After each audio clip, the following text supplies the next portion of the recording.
Hola, ¿qué tal amigos de La Primera Palabra, donde inicia el debate? Les saluda Dalia Aguirre y súper acompañada. Hoy estoy con mi compañera Mariela Palma. ¿Cómo estás, Mariela?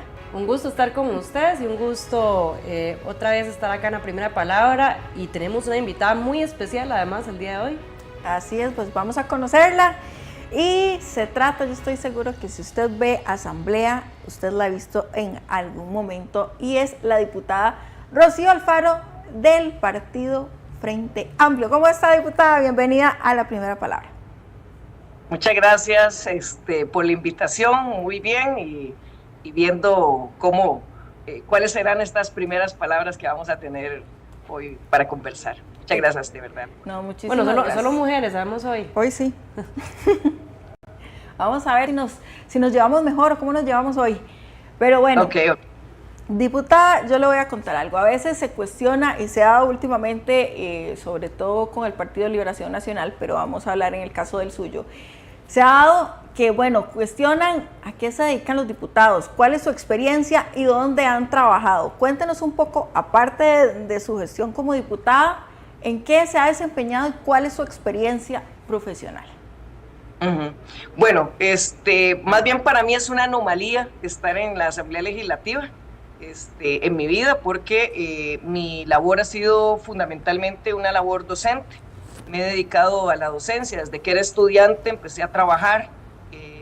Yo soy de formación base, soy filósofa, y desde que era estudiante empecé a trabajar no solo como asistente dentro de la universidad, sino también dando clases en colegios. Posteriormente, ya graduada, y hice una maestría en ciencias sociales, combiné, digamos, dos carreras, y eso me permitió trabajar en universidades. Ya trabajé en universidades privadas, en la UCR, en la UNA, en diferentes carreras, porque filosofía se lleva, digamos, ya sea ética, epistemología, principios de investigación, cursos que son transdisciplinarios, se lleva en muchas carreras diferentes. Entonces he trabajado en diferentes sedes también. En universidades privadas trabajé en Guapiles y en Turrialba un buen tiempo, y en públicas he trabajado en Turrialba, en Punta Arenas, en San Ramón. Amplio el bagaje. Y en la sede central, sí, digamos. Y un periodo estuve trabajando con un sindicato, porque me encargaron la función de dar formación política a sus estructuras. Y bueno, fue un periodo además un poco convulso, porque coincidió con el gobierno de Carlos Alvarado, que pues ustedes saben, hubo muchísimos choques entre el gobierno y los sindicatos. Entonces, por ahí, esa ha sido como la vida, pero principalmente he sido docente. Ok. Bueno, qué interesante que mencione esto del gobierno de Carlos Alvarado. Ustedes también han mencionado, han criticado el Frente Amplio en general, que se gobierne para las élites. Y sí, muchas veces ustedes han dicho que el Frente Amplio pues representa a los sectores populares. Sin embargo, hoy Rodrigo Chávez tiene muchísimo apoyo en los sectores populares. ¿A qué creen ustedes que se debe esto? Y bueno, ¿qué ha hecho el Frente Amplio, bien o mal, para que esto ocurra así? Sí, yo creo que ahí hay que distinguir entre popularidad y representar los intereses de las clases populares, digamos. Efectivamente, el presidente tiene una forma de comunicación que ha hecho clic, voy a decirlo así, ¿verdad? Que ha hecho mucha empatía con los sectores populares, pero a nuestro juicio, cuando vemos concretamente sus políticas, nos parece que no está gobernando en función de los intereses, por ejemplo, los intereses económicos, cuando se recortan programas sociales, cuando pues un poco se favorece a los importadores, cuando se deja de asignar presupuesto a lo que la población en general recibe, ¿verdad? Sea Caja Costarricense del Seguro Social, sea educación, ¿verdad? Entonces, a nosotros nos parece que es importante distinguir una cosa de la otra. La popularidad a veces tiene que ver con el carisma de la gente, ¿verdad? Qué tan simpática nos resulta. Por ejemplo, si el discurso sobre liberación nacional, que creo que mucha de la población, nosotros también compartimos, en señalar que tanto liberación, el bipartidismo más el PAC, ¿verdad? Que es un hijo del bipartidismo, fueron gobiernos muy ductos. Entonces, en eso hay coincidencia, y creo que eso despierta simpatías en la gente. Pero si vemos su ejecución, digamos, ya su labor como poder ejecutivo, a nosotros nos parece que no ha representado a los intereses de la clase trabajadora o de la población más vulnerable del país. A nosotros nos parece que tal vez, aunque hemos hecho un trabajo en la Asamblea Legislativa, no solo puede uno hacer propuestas, ¿verdad? Por ejemplo, a mí me toca en algunas comisiones en donde más es resistir y tratar de impedir cosas que creemos que son muy nocivas para la población, y ahí se gasta mucho tiempo y mucha energía, pero creo que lo principal que nos ha costado tal vez al Frente Amplio es tener tal vez una comunicación que nos permita explicarle a la gente los proyectos que hemos planteado o las razones por las que hemos adversado algunos proyectos de ley. Siempre es difícil, ¿verdad? Siempre como que la Asamblea Legislativa es un poco hermética, a pesar de que ahora cuenta con una transmisión permanente y bueno, los periodistas dan un poquito más de pelota tal vez que en otras épocas, pero siempre es difícil y hay como sobrecarga informativa, ¿verdad? En nuestros medios, porque se combina lo que sale por la tele con lo que sale por las redes. A veces la información no siempre está respaldada, ¿verdad? Hay información confusa y yo creo que eso nos ha comido, por lo menos a nosotros, creo que nos ha comido un poquito el poder tener como una comunicación más fluida, de explicarle más a la gente lo que hacemos. Sí, tomando en cuenta eso que usted acaba de decir, las cifras de las encuestas y también la experiencia que ustedes han llevado, las curules, la cantidad de puestos políticos en términos generales que ha obtenido el Frente Amplio, ¿usted cree que realmente Costa Rica está preparada para un gobierno frente amplista? Bueno, yo en realidad creo que sí. De hecho, soy tal vez de las que está más optimista respecto de lo que serán las próximas elecciones. Yo creo que se ha probado diferentes modelos, que la gente está un poco harta, ¿no? De que siempre haya políticas que favorecen a los más grandes, ¿verdad? De que si se va a hacer una reducción de impuestos, se hace solo a los grandes, que a los pequeños siempre tienen que cumplir con todos los requisitos, que como decimos popularmente, el hilo siempre se revienta por lo más delgado, ¿verdad? Queremos atraer inversiones y la propuesta de gobierno, que es la misma propuesta de la Unidad Social Cristiana y de Nueva República, es, no, trabajen más, ¿verdad? Más horas por el mismo salario. Nosotros estamos en contra de este tipo de decisiones, nos parece que ya debemos como de cambiar el chip, ¿verdad? O sea, realmente hacer algo que sea muy, muy distinto a lo que se está haciendo.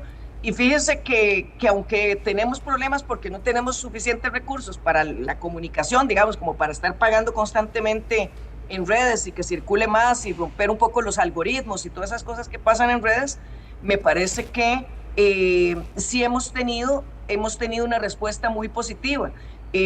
Uno va, digamos, a cualquier comunidad y habla con la gente, y si bien al principio tal vez pueda haber reticencia, cuando ya una explica y habla y da sus razones, tenemos una muy buena acogida. Yo creo que además hemos tenido como la oportunidad en este periodo de demostrar que hay mucha gente capaz, que no son solamente las caras, digamos, a nosotros nos toca hacer la cara de equipos de trabajo, pero la realidad es que son equipos de trabajo haciendo propuestas, haciendo análisis.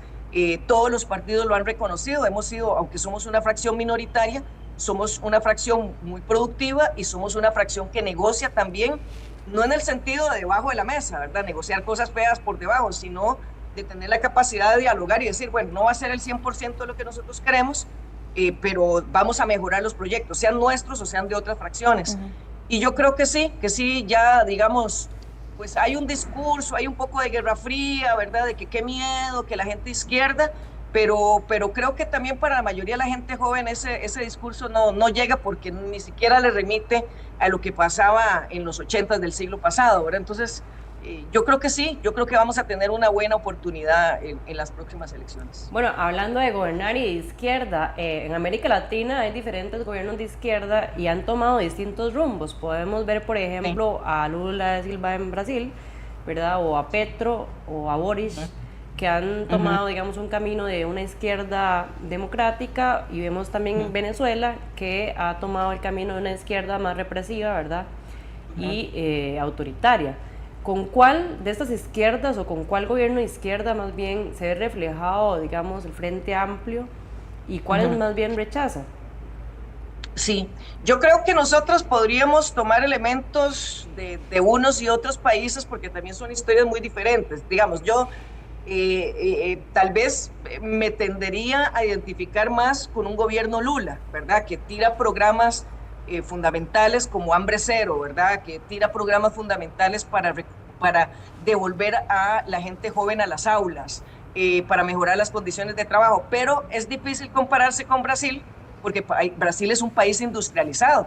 Si yo les dijera incluso, bueno, la capacidad de planificación, a mí me gusta la capacidad de planificación de los chinos, pero es muy difícil compararnos con la economía. Además es un sistema unipartidario, nosotros somos pluripartidarios.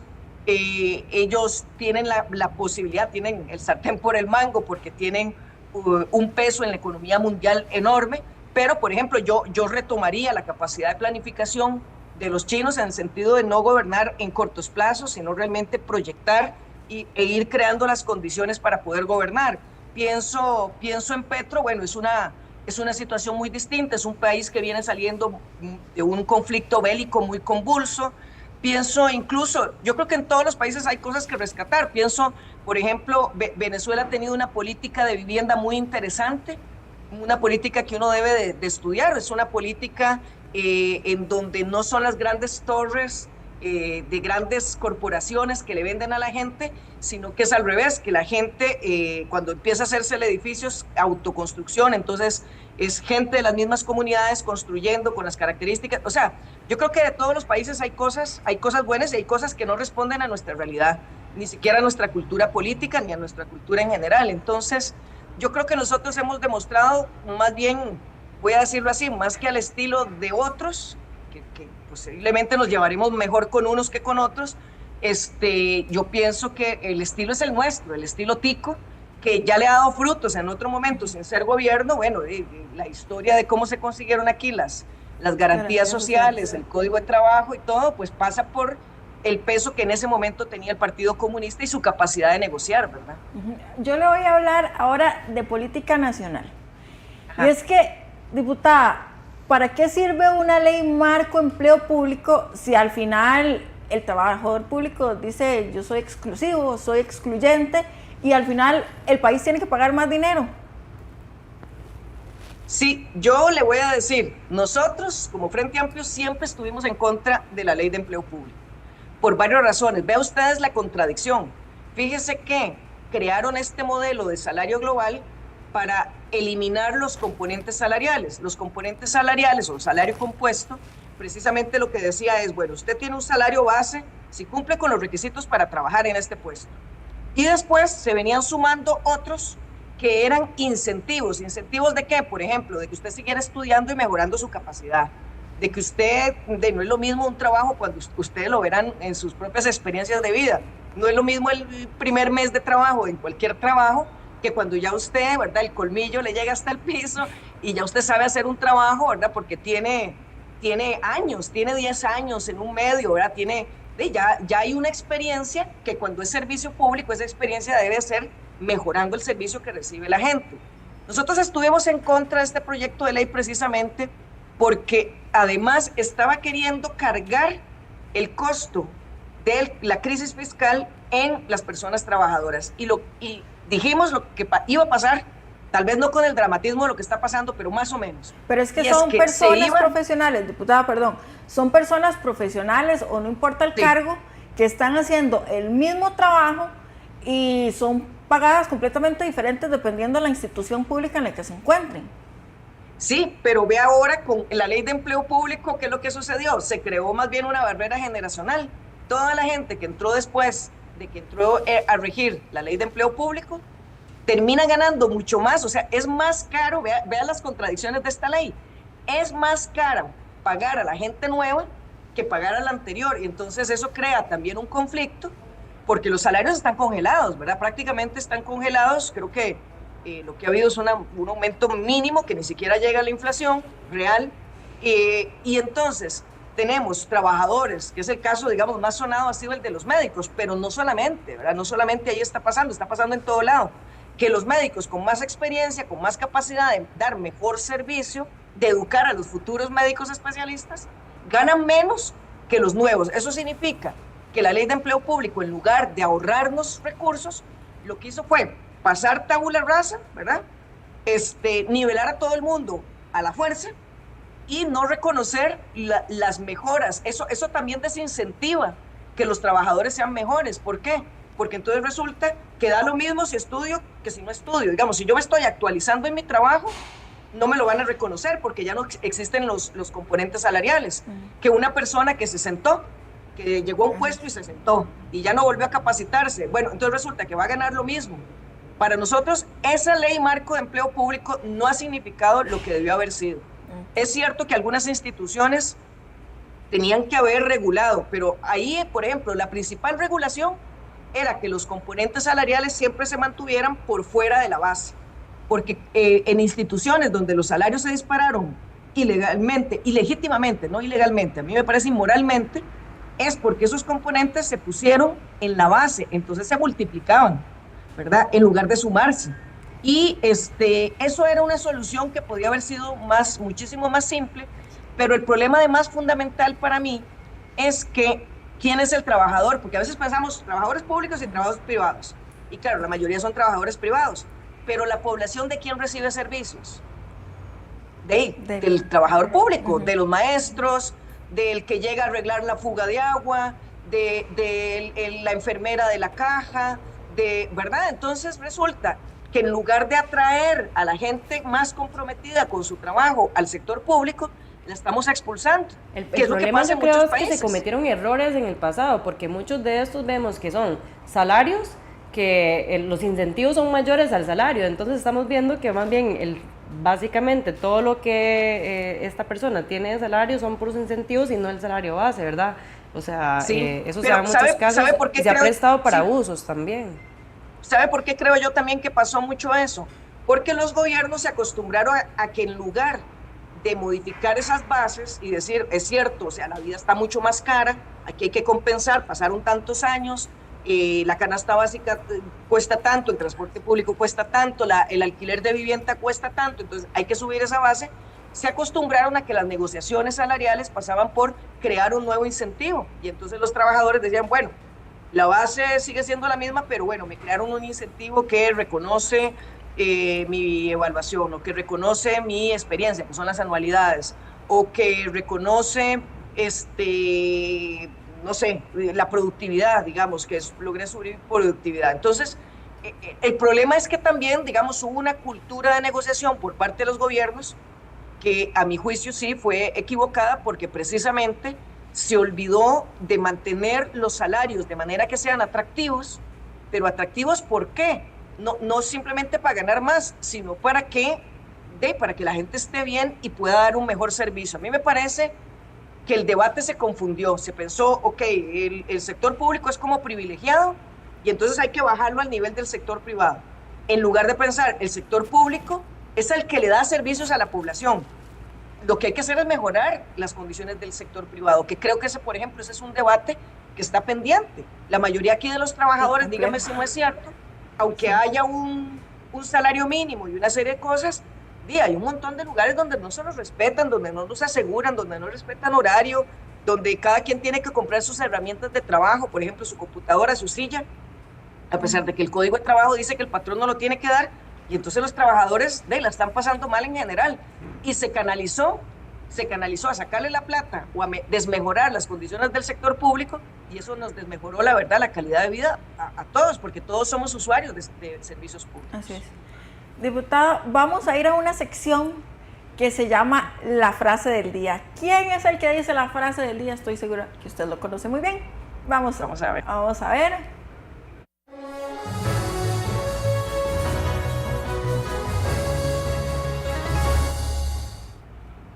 Ok, dice el diputado Ariel Robles. Se está llegando a un tono de violencia política en el país en el cual se está normalizando la agresión física como parte de un instrumento político. ¿Qué le parece? Sí, me parece desgraciadamente una realidad. Yo creo que todas las personas, independientemente de sus afinidades políticas, lo hemos sentido, ¿verdad? Las redes es, por ejemplo, un mar de violencia. A veces la gente no puede poner ni una foto o no puede poner algo que piensa porque hay gente que reacciona de forma súper violenta y creo que eso nos hace mucho daño y el problema es que nos vamos acostumbrando. Tal vez las primeras veces nos parecía como raro, como mal, como feo y todo el mundo se acordaba, ¿verdad?, de lo que acababa de pasar, pero creo que nos hemos ido acostumbrando y eso hace daño, ¿verdad?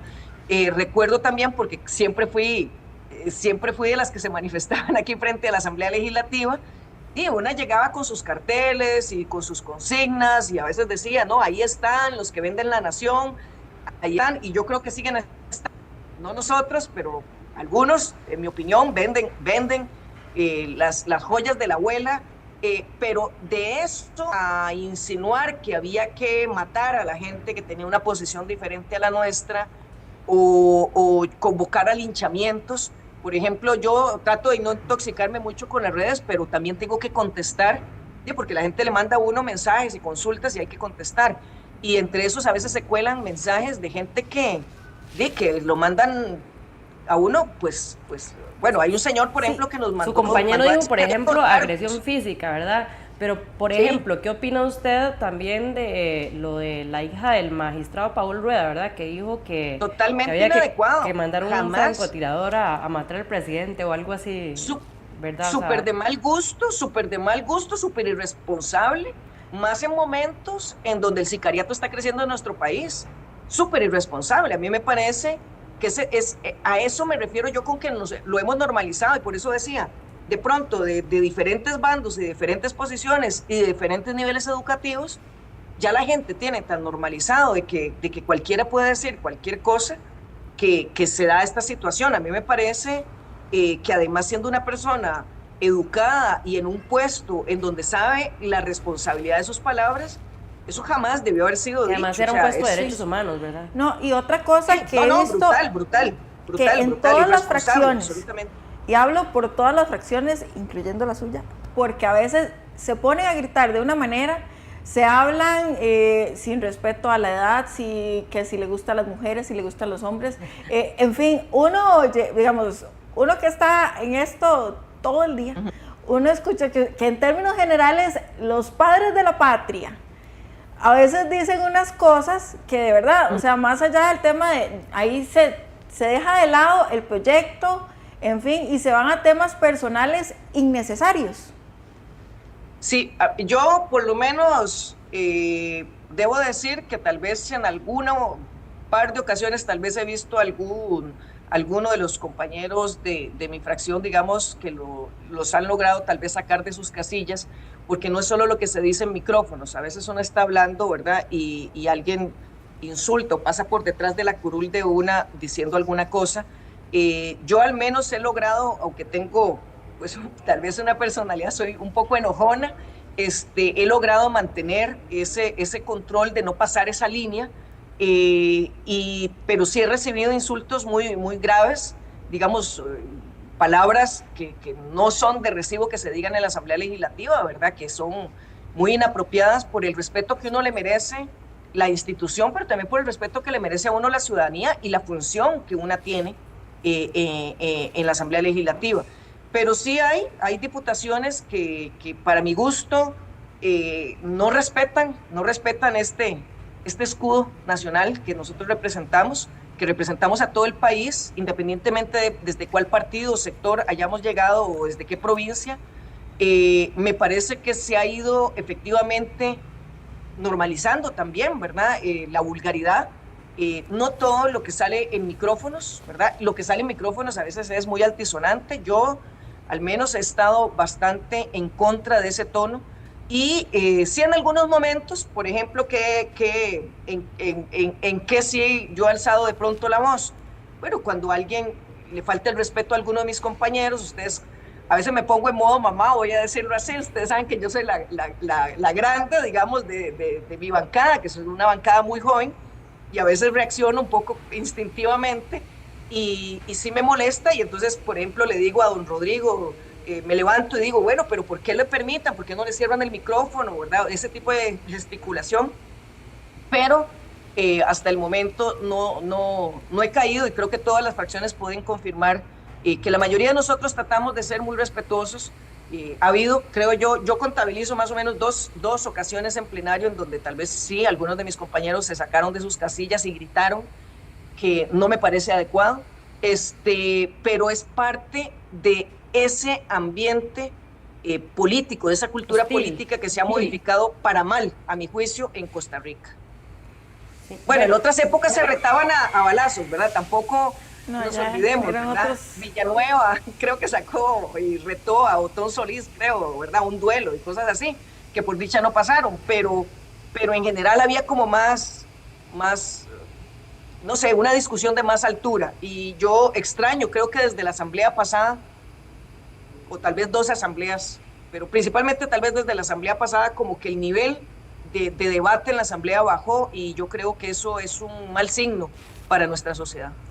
Bueno, siguiendo con el tema, ¿verdad?, de violencia que decía usted, el Frente Amplio siempre se ha autodenominado feminista y a favor de los derechos humanos y todo esto, pero a la hora de castigar la delincuencia se han puesto más garantistas y no tan punitivistas, ¿verdad? ¿Usted no considera que hay casos específicos en los que al criminal se le debe castigar más fuerte?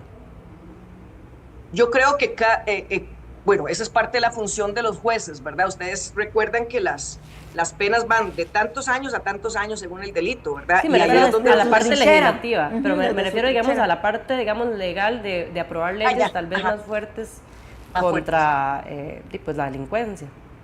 Sí, nosotros hemos pensado, porque uno también analiza lo que ha pasado en otros países, que no siempre las leyes más punitivistas garantizan mejoras en la seguridad y en la calidad de vida de la población.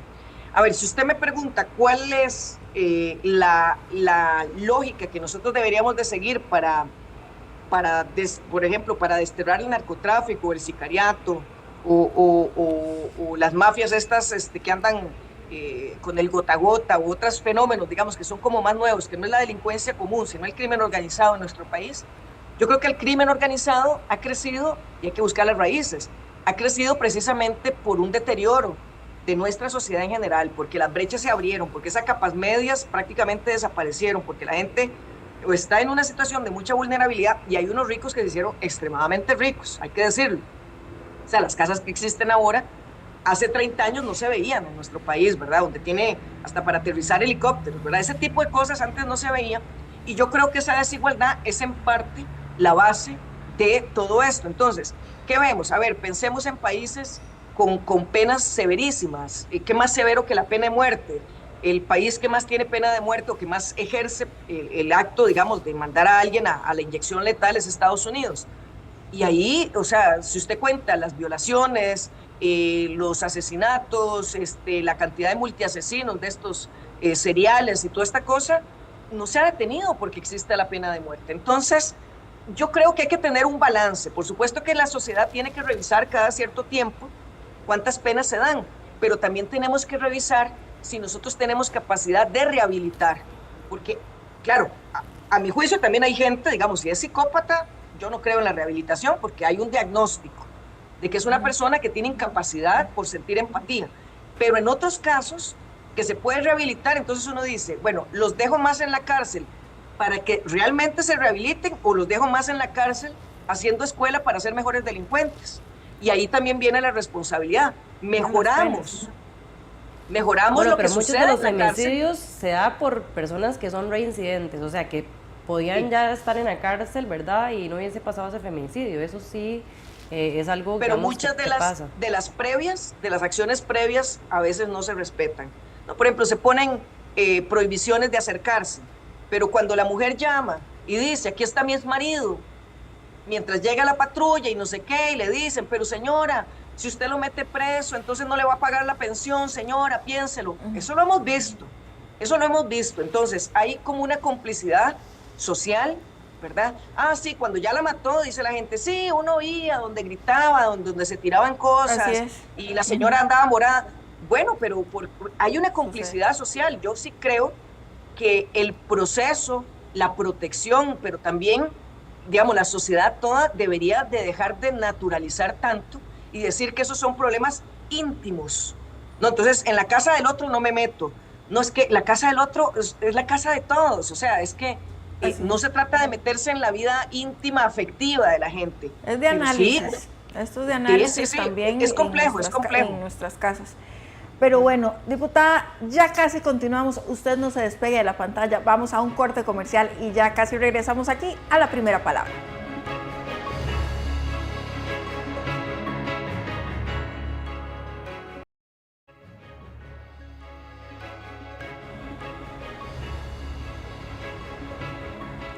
Y gracias por continuar aquí en la primera palabra donde inicia el debate. Y nosotros hoy nos encontramos con la diputada Rocío Alfaro del partido Frente Amplio. Y bueno, vamos con la sección El Termómetro.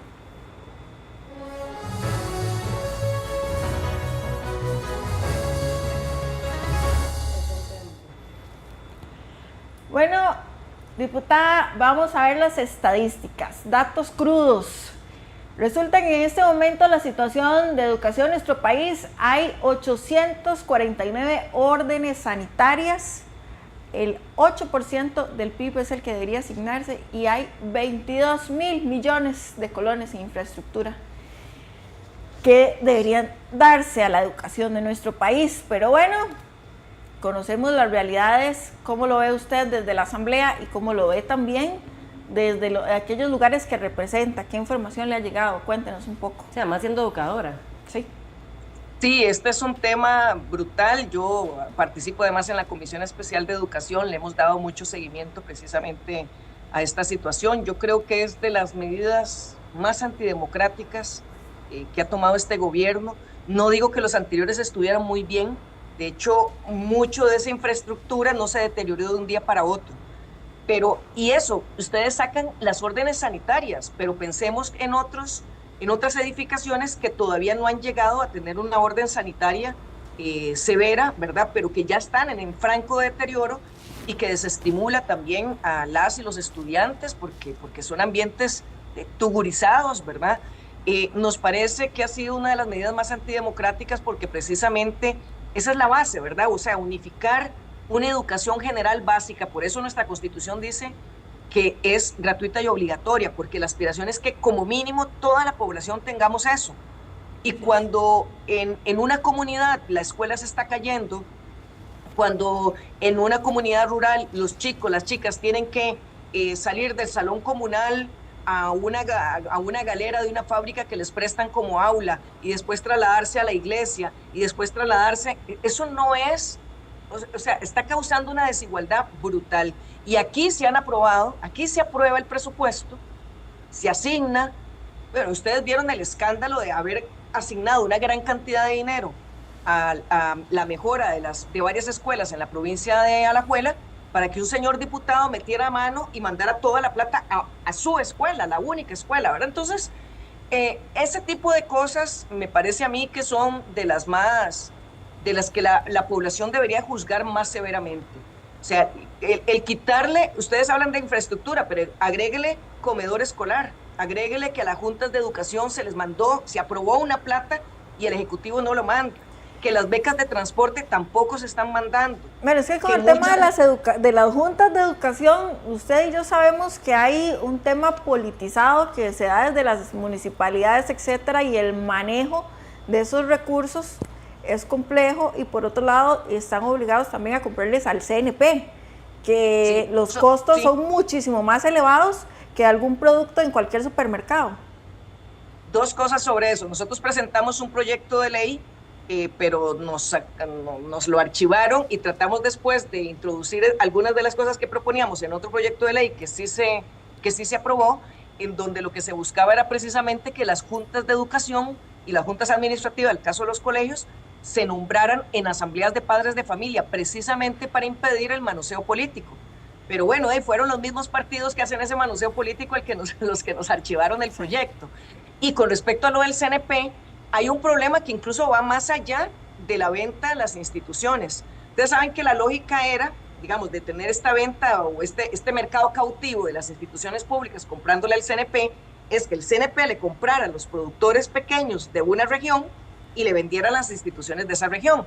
Pero ¿qué es lo que sucede? Que la forma de pago es absolutamente burocrática. Entonces, la Y Junta elevadísima. recibe, digamos, compró plátanos, entonces le va a pagar al señor al que le compró los plátanos, entonces tiene que mandar, hacer un acta donde se acuerda la compra de los plátanos, mandarla al MEP central para que autorice, y entonces después mandar al CNP para que le paguen al señor.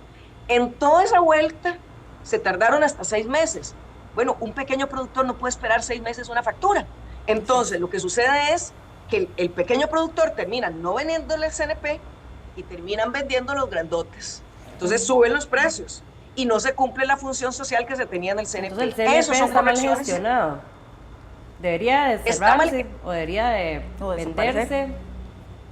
Yo creo que lo que debe hacer es legislarse de manera que sea muchísimo más ágil. O sea, la idea original estaba mejor pensada que la forma en la que se ha venido distorsionando. Porque, por ejemplo, crisis importantes en este país, históricas, tal vez yo creo que ustedes son muy jóvenes y tal vez no recuerdan las famosas filas en los estancos, ¿verdad?, de los que habla la gente mayor, pero la realidad es que en momentos de crisis el CNP ayuda mucho al pequeño productor precisamente a no tener que ir a competir contra los grandes, sino que el CNP compra toda la producción y entonces la distribuye a un precio que no es de empaque, no es de marca, ¿verdad?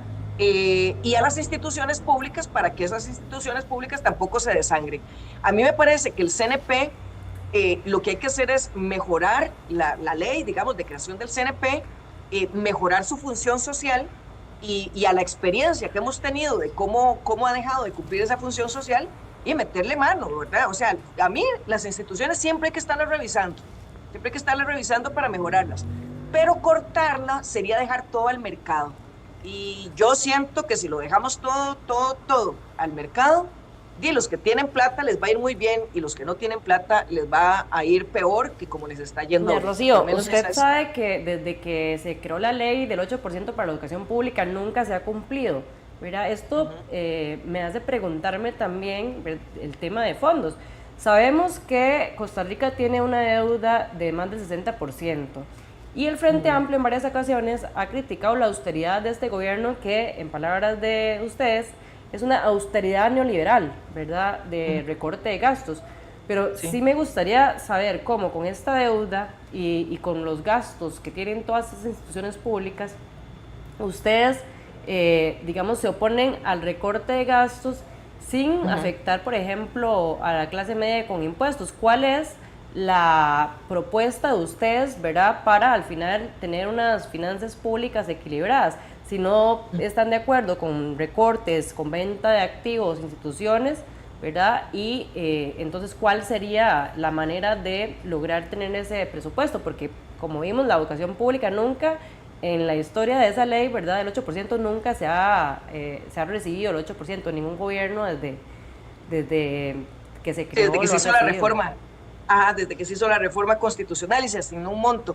Aquí, dos cosas, es cierto, nunca se ha logrado, y yo creo que todos los gobiernos, desde que se aprobó que fuera el 8%, deben de ser cuestionados el por qué no lo han logrado. Creo que al final, no sé, creo que fue en uno de los años de Luis Guillermo en donde estuvimos un poco más cerca, pero nunca habíamos estado tan lejos como con este gobierno.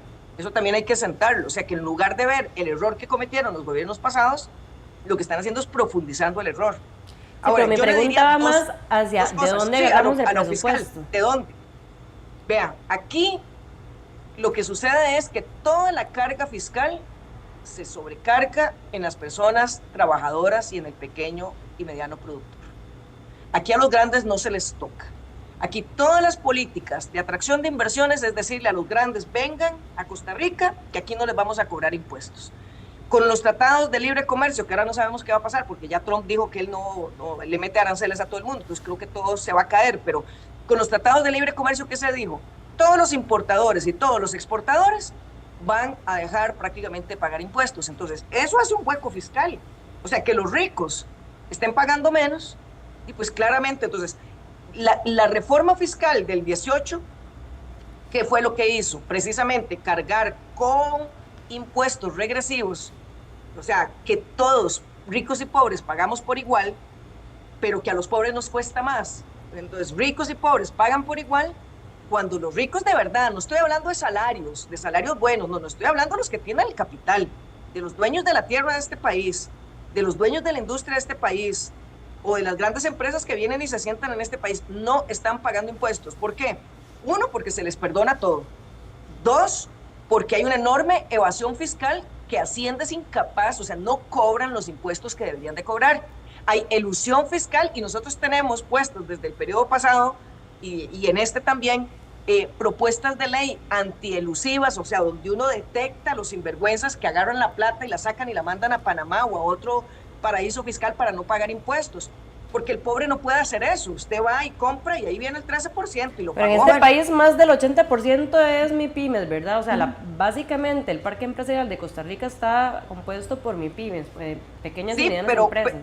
Pero una cosa es la cantidad y otra cosa es la proporción. O sea, hay una gran desigualdad. Esas MIPYMES, que sí, a esas sí las ahorcan, ¿verdad? A esas sí les cobran todo. Esas MIPYMES pagan lo que tienen que pagar y si no, pues no sobreviven. Pero los grandes, los que sí tendrían capacidad de aportarle a esta sociedad en recursos, por ejemplo, para educación, esa gente no está pagando. ¿Por qué? Porque son empresas que, por ejemplo, vea la jugada, empresas que exportan fruta, no voy a decir cuál para no desviar la hacer atención, publicidad. Para no hacerles publicidad tampoco. Empresas que exportan fruta. Entonces, ellos mismos dividen su empresa, que es la misma familia o la misma gente la que se lleva la plata, la dividen en 5 o 6 empresas. Entre ellos se venden servicios, supuestamente, y a veces hasta pérdidas tienen. Entonces, todos pasan por pequeños y pagan menos impuestos. O incluso, dentro de ellos mismos, hay unos que siembran teca, que las convierten en cajas, les dan plata porque están sembrando, están reforestando. Entonces, cortan la madera, la convierten en cajas, se ahorran cómo embalar su propia fruta y nosotros le pagamos para que hagan eso. O sea, es que también, o sea, aquí se han hecho un montón de reglas para favorecer a los ricos y la verdad es que por eso no hay plata. Si nosotros somos un país que produce cosas, el problema es que solo se le cobra al de abajo, el hilo se revienta por lo más delgado. Nosotros creemos que para que alcance la plata, para lo que Costa Rica merece, debe haber una verdadera reforma fiscal en donde realmente haya justicia distributiva. Si usted tiene mucha plata, si usted le saca el jugo al país, si se beneficia la fertilidad de nuestra tierra, si se beneficia la educación de nuestros trabajadores, pague. Así es. Diputada, vea, el tiempo se nos está agotando y es que tanto la compañera como yo tenemos cada una pregunta que hacerle. Vea. Respuesta corta, dicen.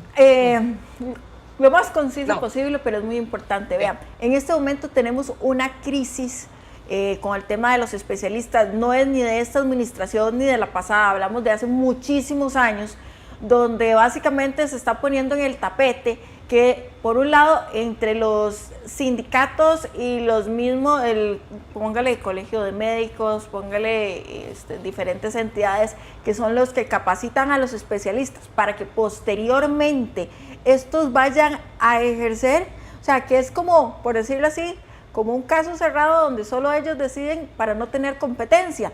Pero ¿qué podemos hacer? Porque indistintamente de este gobierno, póngale cualquier color político, la salud del costarricense se está viendo afectada porque no hay especialistas ahí, y cuando usted no compra, vea, cuando usted va a una pulpería y no hay en esa pulpería, usted se va a otra. Y en este caso, lo que nos queda es ir afuera. ¿Qué pueden hacer ustedes si en este caso, si por un lado no nos dejan, por decirlo así, colocar a esos profesionales, sabemos que requieren formación, etcétera, no nos dejan colocar a esos profesionales, ¿por qué no traerlos desde afuera? Bueno, es que yo no coincido con el análisis que usted hace de las causas. ¿Okay? Yo efectivamente creo que aquí ha habido desde hace mucho tiempo una formación carencial, o sea, que no se ha formado la cantidad de gente que se necesita, en parte porque la misma cabeza, o sea, la misma junta directiva de la Caja no ha habilitado mayor capacidad instalada en sus hospitales para poder formar, pero también para poder recibir a los especialistas ya graduados, porque aquí hay muchos hospitales en donde, por ejemplo, les asignan algunos especialistas, pero no otros, y entonces no pueden hacer equipos para, por ejemplo, para operar.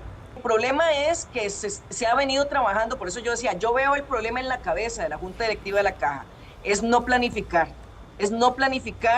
cuánto tiempo es lo que se lleva, cuántos cupos clínicos se abren, porque fíjese que no tiene nada que ver los sindicatos, la decisión de cuántos campos clínicos la Junta Directiva, la gerencia médica le dice al CENDEIS, que es la institución, digamos, que forma propiamente, la que da becas y todo esto, le dice al CENDEIS cuántos puede abrir, pero resulta que el Ministerio de Salud no ha hecho su trabajo de decir cuántos especialistas se ocupan y cuánta capacidad instalada, porque voy al ejemplo, lo digo muy rápido, si usted manda un cardiólogo pediatra y lo graduó y lo pone, pero no le da un anestesiólogo pediatra y no le da un quirófano, aunque sepa mucho, no va a resolver nada. Y aquí es como el infierno tico, ¿verdad? El cuento de que cuando no hay una cosa, no hay la otra, y que cuando hay una, las otras fallan. Eso es más o menos lo que está sucediendo. Y a mí me parece que el problema es que no vemos la responsabilidad final y política de quién es. Y nosotros, bueno, ahí en la comisión, por ejemplo, que está investigando las irregularidades de la Caja, ya estamos rastreando y ya estamos un poco acercándonos, porque el tema de simplemente traer especialistas de afuera, lo único que va a hacer, bueno, primero es bajar nuestros criterios de calidad, porque están pidiendo traerlos sin pasar por la incorporación al Colegio de Médicos, y eso es muy grave.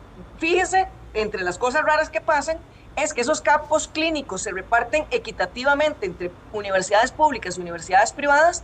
En las universidades privadas le cobran, no sé, 6 veces más a los estudiantes por ese cupo clínico, pero la Caja no recibe un 5 de esas universidades privadas, a pesar de que entre las instituciones públicas se supone que para eso existen los convenios de instituciones públicas, porque son fondos públicos. Entonces, si beneficia una institución a la otra, al final son fondos públicos. Pero ¿y los privados que le cobren un platal a esos muchachos que estudian medicina?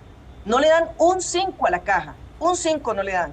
Entonces, son cosas que hay que corregir, pero a mí me parece que han sido decisiones políticas las que han habido detrás de tratar de desmejorar. ¿Para qué? Para que la gente vaya a la otra pulpería, como usted dijo. ¿A cuál pulpería? A la que los que puedan pagarla, y los que no pueden ir a la Caja y no pueden pagar privado, pues lo que tienen que comprar es la otra caja. Doña Rocío, hay una pregunta que yo siempre le he querido hacer a usted y no me puedo ir sin hacérsela.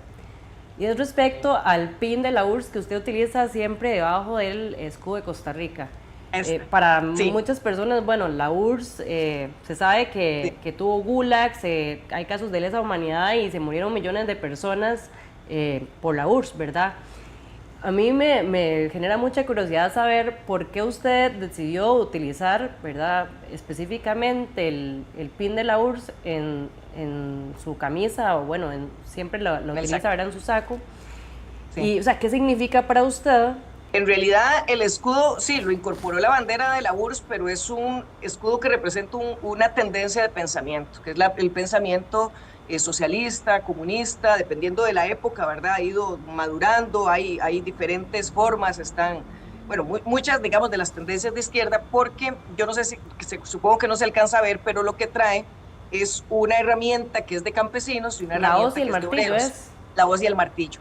En realidad lo que esto significa es la unidad entre de la clase trabajadora, ¿no? La clase trabajadora del campo y la clase trabajadora industrial de la ciudad. Y sobre los temas sobre la historia de la URSS y otras cosas que sí usaban ese símbolo, no son los únicos, hay muchos países que incorporaron ese simbolito en algún momento en sus banderas.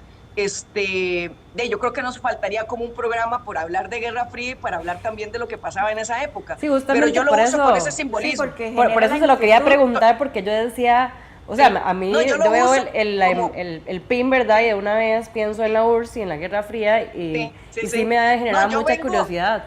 Sí, yo vengo de digamos, familiarmente vengo de una tradición de izquierda. Yo milité, incluso siendo muy joven, cuando más bien todo el mundo estaba alejándose de la política, en eso como un poco rara, ¿verdad?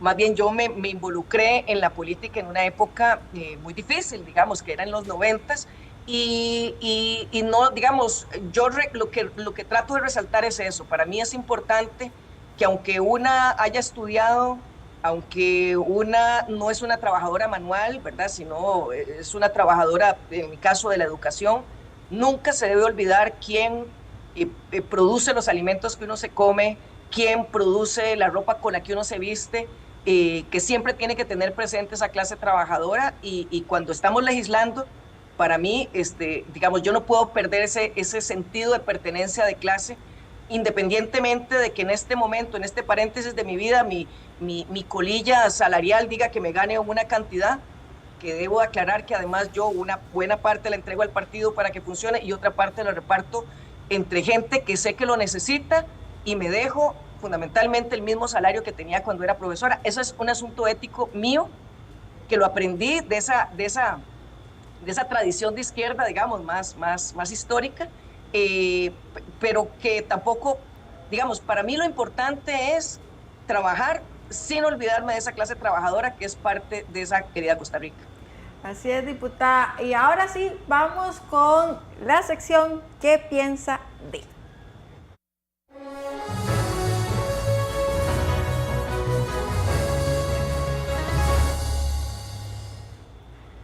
Diputada, cuéntenos qué piensa cuando ve esta fotografía. Sí, doña Catarina, quisiéramos que alguna vez se hiciera responsable del daño que le hizo a la educación de nuestro país. Me parece que ella provocó una situación y la gente pues sí la está encimando y pero ella estamos toma hablando la de decisión. violencia física, ¿verdad? Porque hubo violencia contra la ministra Müller. O sea, ¿a usted le parece bien? Porque antes hablamos que no estaba bien. Ella dice que le lastimaron el oído interno porque una muchacha le gritó con un megáfono a la par. Pero si ustedes ven la toma completa, ella le manda un manotazo a la señora, que además, una como docente, tiene que tener siempre muchísimo cuidado con el trato hacia los estudiantes. Bueno, y hacia los decidió ciudadanos de oro también. manifestación. Yo creo que doña Catarina es una ciudadana de oro, entonces también ahí creo que hay que hacer esa salvedad. Ustedes vieron que ella decidió atravesar la manifestación. Vea que a Nogui pasó por un lado, no le pasó nada, la gente le gritó, le dijo, necesitamos plata, no sean recortistas, neoliberales, etcétera. ¿Por qué los guardaespaldas de ella decidieron irse por otro lado y mandarla a ella por en medio de la manifestación? A mí me parece que ella provocó la situación, la verdad, es mi opinión muy personal y me parece que la molestia que se expresó ahí, que sí me parece inadecuado que hayan usado un megáfono tan cerca de su oído, eso efectivamente. ¿Pero usted cree que está justificado?